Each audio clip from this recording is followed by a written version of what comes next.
K-팝 데몬 헌터스를 제작하고도 판권, 상표권, 저작권 그 어떤 것도 갖고 있지 않고 일찍이 모두들에게 팔아버린 일본 자본 소니의 비하인드 스토리, 그 충격적이고 멍청한 전말이 밝혀졌습니다.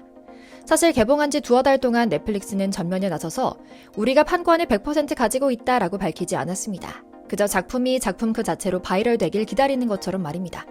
하지만 숟가락 올릴 자격도 없는 소니가 자꾸만 2편이니 실사화 제작이니 하면서 자기네 스스로를 띄우는 발언들을 하자 넷플릭스가 전격적으로 나서기 시작했는데요.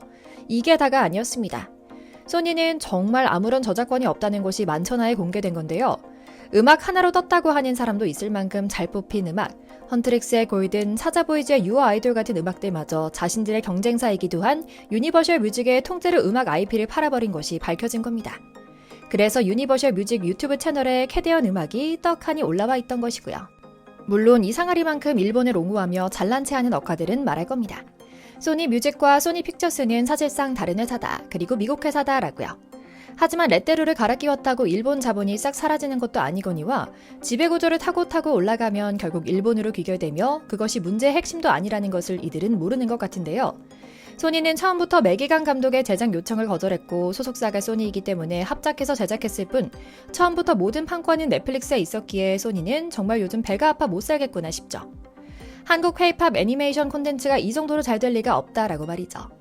심지어 이런 콘텐츠 IP 장사에 정말 소질이 없는 소니는 일전에 마블과의 스파이더맨 IP 거래 때도 그대로 드러났는데요. 그저 단독 130억가량만 받으면 어찌되든 상관없었던 소니의 형편없는 선구안 때문에 더 큰 자산을 잃어버린 꼴이었죠. 물론 그러거나 말거나 요즘 캐대언은 아직도 계속 시청시간을 쌓으며 하늘로 날아가고 있습니다. 이렇게 K만 앞에 붙으면 어떤 것이든 다 대박이 나는지 이상할 정도입니다. 전 세계가 한국을 상대로 몰카를 하고 있는 건지 아니면 우리 모두가 잠든 밤중에 다른 평행우주로 옮겨간 건지 정말 신기한 상황인데요. 그나마 다행이라고나 할까요? 일본이 K-팝에 숟가락을 얹으려던 시도는 일본 소니 본사에서 파견 나온 중국계 임원의 무기로 우리 한국 아트팀을 괴롭혀 싹 지워버리려던 시도. 그러니까 앞서 말씀드린 대로 이게 되겠어? 후진 한국 문화로? 우린 절대 투자 못해. 썩 꺼져! 라는 생각으로 6년에 걸쳐 만든 영화의 IP 전권을 넷플릭스에 넘겨버리자마자 글로벌 초대박을 쳐서 쌤통이라는 생각이 드는데요. 오늘은 우리 한국 아트팀이 중국계 임원에게 괴롭힘 당하며 겪은 일의 비하인드 스토리를 통해 아름아름 알려지던 소니의 판권 포기 사태의 전말을 통해 넷플릭스가 캐대언의 무기로 디즈니를 확실히 넘어서게 된 이야기 이모저모를 전해드리려고 합니다. 먼저 잠시 저희 광화문 브리핑 구독 설정도 부탁드리고요. 물론 소니 투자팀의 마음을 이해하지 못하는 건 아닙니다. 캐대언의 성공은 우리 한국인들조차도 당황스러울 정도니까요. 실제로 제목을 조각조각 나눠보면 K-팝, 데몬, 헌터스라는 단어들이 굉장히 낯설고 어린이용 애니메이션이 나올 것만 같은 느낌이 드니까요. 당연히 이 시놉시스를 가져온 매기강 감독에 대해 소니는 웃기는 소리 하지 말라고 일갈했을 것 같습니다. 여기에 그 일본 자본 앞잡이인 중국계 임원까지 나서서 온갖 모욕을 줬겠죠. 하지만 결과적으로 한류와 음악, 액션 판타지가 절묘하게 어우러진 캐대언은 공전의 히트를 치며 넷플릭스도 디즈니 못지않게 애니메이션을 잘 뽑아낼 수 있는 회사라는 타이틀을 갖게 됐습니다.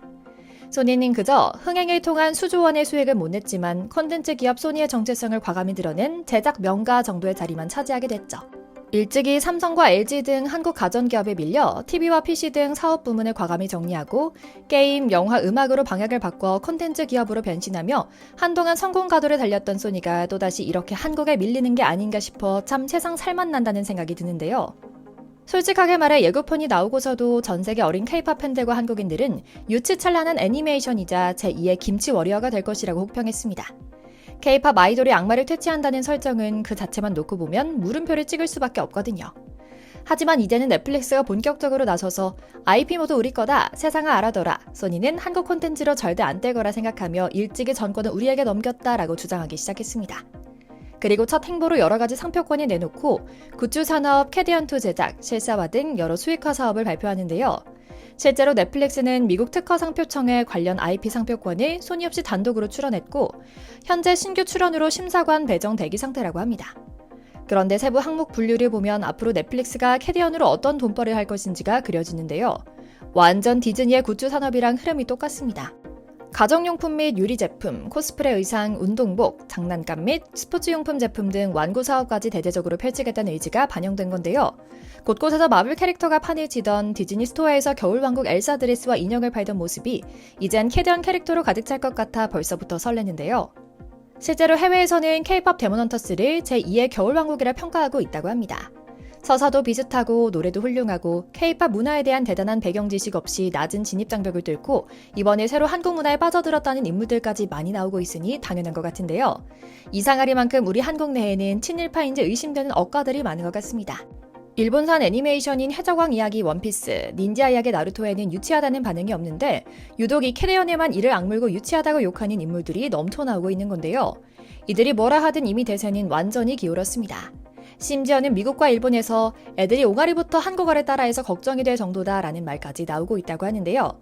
극중 노래와 대사에서 한국어가 섞여있는 표현들을 따라하며 엄마를 가리켜 마마 혹은 마더가 아니라 엄마라고 부른다거나 라멘이라는 일본식 표현이 아니라 라면이라는 한국어 표현을 그대로 쓰는 등 돈 주고도 시킬 수 없는 문화 강국만의 엄청난 현상을 목격하고 있는 건데요.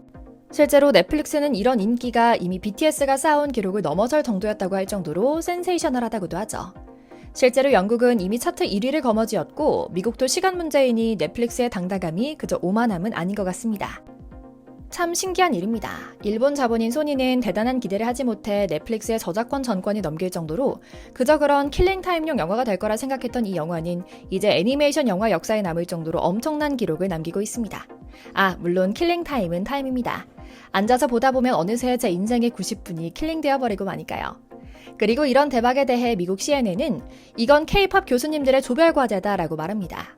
트와이스의 지효, 정연, 채영, 그리고 유키스의 전 멤버인 케빈우, SM 소속 프로듀서 앤드류 최 등이 노래에 참여했고 YG 출신 테디도 큰 역할을 했죠. 또한 영화 속에 나오는 안무는 댄서 리정과 글로벌 댄스 크루 잼 리퍼블릭이 만들었죠. 다방면에 K-pop 전문가가 참여해서 듣는 음악이자 보는 음악으로서 K-pop스러움을 충실하게 재현해냈던 겁니다. 하지만 사실 2021년 이 영화의 예고편이 처음 발표됐을 때는 여론의 질타뿐이었습니다. 일본에서는 어차피 J-팝의 아류작인 K-팝의 단발적인 유행에 편승하려는 것 아니냐라며 비판했고 대충 기업 가치를 올리는 데만 사용하다가 실제로는 제작하지 않을 영화라는 비난까지 있었죠. 하지만 결과는 이미 아카데미 후보상으로 거론될 정도로 초대박 인기를 누리고 있습니다. 때론 나보다 남이 나를 더 잘하는 것 같다는 생각이 듭니다. 미처 우리가 몰랐던 점을 객관적으로 짚고 새로운 관점에서 보곤 하는 것 같거든요. 자연스럽게 아트 디렉터와 연출진에 대한 관심도 쏟아지고 속편 제작에 대한 기대감도 가득 차는데요. 강 감독이 아직 소니 소속인데 반해 아트팀은 모두 넷플릭스 소속이기 때문에 이걸 해결하기 위한 2편 제작 방법에 대한 논의가 이미 진행되고 있으며 넷플릭스는 물이 들어올 때 노를 젓는 게 아니라 아예 큰 범선을 만들겠다는 생각이니 분명 멋진 한 편이 또 나올 것이라는 게 당연한 사실이 됐죠. 물론 우리 팬들은 괜히 오징어 게임 2, 3처럼 급하게 만들어 망치지 말고 5년, 6년 걸려도 좋으니 천천히 제대로 만들어달라라고 말하고 있을 뿐이지만 말입니다. 그리고 다행히 우리 제작팀은 앞서 말씀드린 대로 중국계 임원의 괴롭힘과 일본계 자본의 입김에서 벗어나 자유롭게 한국색을 프로페셔널하게 풀어낼 수 있을 것 같습니다. 한국색이 너무 진하다라는 이유로 우리 한국 제작진을 괴롭혔던 그 인물은 문제가 공론화되자 쫓겨나듯 그만뒀다고 하는데요. 아주 가지가지 꼼꼼하게도 괴롭히고 얼깃장을 놨던 그 인물 말이죠. 실제로 최초 콘티에는 헌트릭스 멤버들의 공연 의상이 한복이었다고 합니다. 하지만 이 모든 걸 지워버리고 오히려 루미가 새우초밥을 먹는 모습을 굳이 끼워 넣으며 일본 자본에 아부하는 결정을 내리며 우리 제작팀을 견제했다고 하는데요. 결과적으로 이번 영화의 성공은 넷플릭스, 음악 저작권을 구매한 소니의 경쟁사 유니버셜 뮤직, 그리고 한국이라는 키워드의 성공에 쐐기를 박아버리며 이른바 무료 선전을 진행한 한국의 것이었습니다. 단순히 우리나라 회사가 우리를 소재로 만들어 흥행하며 벌어들인 부가가치를 넘어서는 수준인 겁니다. 앞으로 또 어떻게 실감나는 우리 문화를 그려낼 작품이 나올지 벌써부터 기대되는데요. 전 세계 아이들이 레딧고 대신 캐디언 수록곡의 한국어 가사를 떼창하는 가자가자가자를 외치고 한식을 먹는 믿기지 않는 세상에서 살아가고 있는 요즘, 황홀한 감사함을 품으며 오늘 영상 마치겠습니다. 저희 광화문 브리핑 구독, 좋아요도 부탁드리고요. 오늘도 시청해주셔서 감사합니다.